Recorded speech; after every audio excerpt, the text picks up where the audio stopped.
Welcome to my YouTube channel learning with dignity. My name is गरिमा।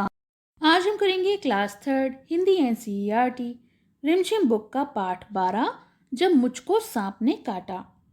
तो ये जो पाठ है जब मुझको सांप ने काटा, इसमें लेखक ने बचपन में उनके साथ घटित एक घटना के बारे में बताया है। तो चलिए हम इस कहानी को पढ़ते हैं।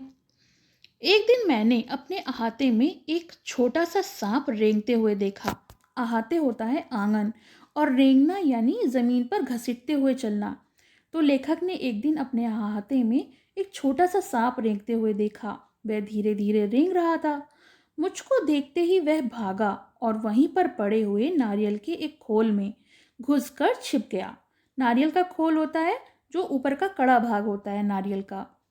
मैंने पत्थर का एक टुकड़ा उठाया और उससे नारियल के खोल का मुंह जो था बंद कर दिया, और फिर मैं उसे लेकर अपनी नानी के पास पहुंच गया। नानी ने जैसे ही उसे देखा, वो देखकर चीख उठी। वह इतना घबरा गई कि लगी जोर जोर से चीखने पुकारने। नाना ने सुना तो अंदर से दौड़े दौड़े बाहर आए। जब उन्हें ये पता चला कि नारियल के खोल के अंदर सांप है, तो उन्होंने मेरे हाथ से उसे छीनकर दूर फेंक दिया। नन्हा सांप बाहर निकल आया, रेंगता हुआ पास की झाड़ी में गायब हो गया। नन्हा यानी छोटा सा। नाना ने मुझसे कहा, खबरदार, फिर कभी सांप के पास मत जाना। सांप बहुत ही खतरनाक होता है। आपको पता होगा कि जो सांप है वो जहरीला हो और काट ले तो इंसान की मृत्यु तक हो जाती है। इसीलिए नाना ने उसको डांटा और सावधान किया। उसी दिन शाम को मैं एक बर्र को पकड़ने की कोशिश कर रहा था। बर्र जो बरैया होती है, जिसको काटने से सूजन आ जाती है, और एक प्रकार का कीड़ा होता है जिसे ततैया बोलते हैं। तो उसको मैं जब पकड़ने की कोशिश कर रहा था तो उसने मुझे काट खाया। बड़ी जोर से दर्द उठा। मुझे दर्द से करहारते देखकर नानी ने सोचा कि मुझे सांप ने काट लिया है। मैंने दौड़कर नानी की उंगली दिखाई, और जो वो उंगली थी वो सूज गई थी। उन्होंने जल्दी से नाना को पुकारा। नाना तुरंत दौड़े हुए आए। मेरी उंगली को देखा, जहाँ बर्र ने काट लिया था वहाँ नीले का निशान पड़ गया था। वे चट्ट मुझे गोद में उठाकर भागे, क्योंकि उनको ये लगा था कि मुझे सांप ने काटा है। बाग और धान के खेतों को पार करते भागते भागते वह अपने घर से दूर एक छोटी सी झोपड़ी के सामने जाकर रुके। वहां पहुंचते ही उन्होंने आवाज लगाई। वह बूढ़ा आदमी जो था, जो उस झोपड़ी में रहता था, वो बाहर निकला। वह सांप के काटने का मंत्र जानता था। नाना ने उससे कहा, इस बच्चे को सांप ने काट लिया है, इसकी झाड़ फूंक कर दो। और इस तरह से उन्होंने उसका इलाज करना शुरू किया। बूढ़ा मुझे झोपड़ी में ले गया। उसने मेरी उंगली देखी और बोला, चुपचाप बैठो, हिलना डुलना मत। फिर पीतल के बर्तन में पानी लाया और मेरे सामने बैठकर मंत्र पढ़ने लगा। मैं चाहता तो बहुत था कि उस बूढ़े को बता दूं कि मुझे सांप ने नहीं, बर्र ने काटा है, पर मेरे नाना ने मुझे कसकर पकड़ा और मुझसे बोले कि चुप रहना, बोलना नहीं। जैसे ही मैं कुछ कहने के लिए मुंह खोलता, वह डांट कर कहते, चुप। डर के मारे मैं चुप हो जाता। हमारे पीछे पीछे हमारी नानी भी कई लोगों के साथ वहां पहुंची। सब लोग उदास खड़े थे। तब मेरी उंगली का दर्द जा चुका था, क्योंकि बर्र थोड़ी देर तो दर्द देता है, फिर धीरे से कम हो जाता है। फिर भी मुझे वहां जबरदस्ती बैठकर झाड़ फूंक करवानी पड़ रही थी। कुछ मिनट बाद बूढ़ा आदमी उठा। उसने उसी बर्तन का पानी मेरी उंगली, जो पानी था उसी से मेरी उंगली धो दी और फिर मुझे पिलाया भी। उसने मुझे बोलने से मना कर दिया ताकि दवा का पूरा असर हो। फिर वह नाना से बोला, अब बच्चा खतरे से बाहर है। अच्छा हुआ आप समय पर मेरे पास ले आए, बड़े जहरीले सांप ने काटा था। सब लोगों ने बूढ़े को किसी अद्भुत इलाज के लिए बहुत बहुत धन्यवाद किया। अद्भुत यानी बहुत अच्छा, क्योंकि उन्होंने अच्छे से इलाज कर दिया और बच्चा ठीक हो गया। तो सबने उनका शुक्रिया अदा किया। घर लौटने के बाद नाना ने उसके लिए बहुत सी चीज़ें भेंट में भेजी।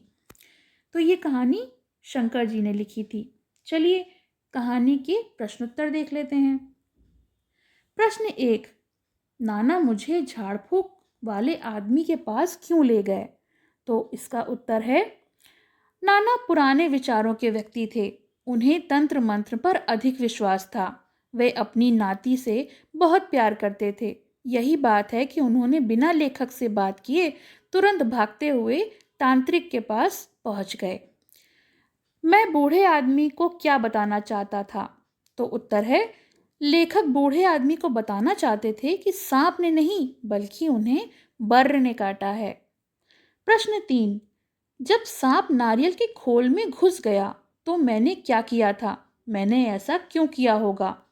तो इसका उत्तर है, सांप जब नारियल के खोल में घुस गया था तो लेखक ने उसका मुंह पत्थर से बंद कर दिया और वह अपनी नानी को बहादुरी दिखाने के लिए नारियल का खोल लेकर खड़ा हो गया। प्रश्न 4, क्या बूढ़े आदमी ने सचमुच मेरा इलाज कर दिया था?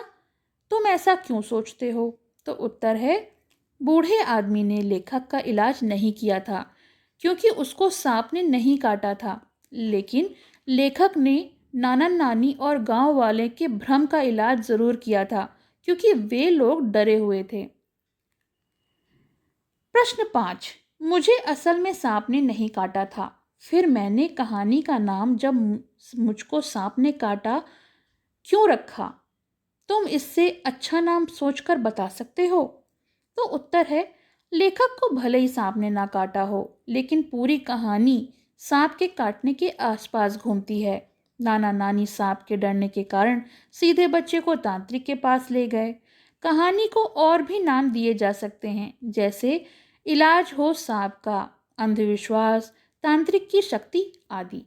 अगला प्रश्न, क्या समझे? नीचे लिखे वाक्यों का मतलब बताओ। तो पहला है, सांप पास की झाड़ी में गायब हो गया। तो इसका उत्तर होगा, सांप पास की झाड़ी में चला गया। प्रश्न 2, वह चट मुझे गोद में उठाकर भागे। तो चट यानी तुरंत, तो वह तुरंत मुझे गोद में लेकर भागे। तीसरा है, अब बच्चा खतरे से बाहर है। तो इसका होगा, अब बच्चा स्वस्थ है। ठीक है। नाना ने उसके लिए बहुत सी चीज़ें भेंट में भेजी। तो उत्तर है, नाना ने उनके लिए बहुत सारे उपहार भिजवाए। तो ये तो हो गए प्रश्नोत्तर। चलिए शब्द अर्थ देख लेते हैं। रेंगते हुए, जमीन पर घसीटते हुए। नन्हा यानी छोटा सा। खबरदार यानी सावधान। बर होता है ततैया। निशान यानी चिन्ह। झोपड़ी होती है घास फूस का घर। और उदास यानी दुख। जहरीला होता है जिसमें बहुत जहर हो। अद्भुत यानी बहुत अच्छा। तो ये जो हैं, ये तो शब्द अर्थ हो गए, प्रश्नोत्तर हो गए और पाठ हो गया। आपको कैसा लगा कमेंट सेक्शन में ज़रूर बताइए। पसंद आया हो तो लाइक करें, शेयर करें और चैनल को सब्सक्राइब करें।